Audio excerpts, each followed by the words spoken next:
Nancy, Loretta Young, and Jeff Troy, Brian Ahern, move into a somber-looking basement apartment building on 13 Gay Street, Greenwich Village, where the residents all act very strangely. Nancy recognizes one of the residents, Ann Carstairs, Jeff Donnell, who acts very oddly and not at all the way Nancy remembers her.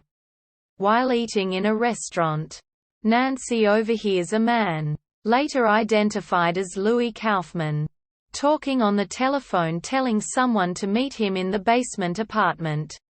Louis goes to the basement apartment and is later found dead in the backyard, after having been drowned in the apartment's bathtub.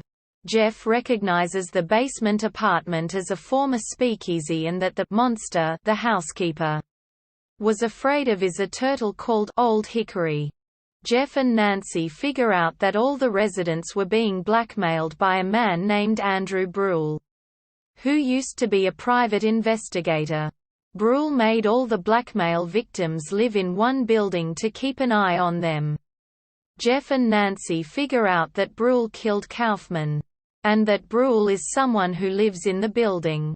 The suspects are Ann Carstairs, Jeff Donnell, her husband, Scott Carstairs, William Wright, Eddie Turner, the landlord, Polly Franklin, Lee Patrick, who works at the restaurant, Lingle, Richard Gaines, another resident, and the housekeeper, Mrs. Salter, Blanche Yerker.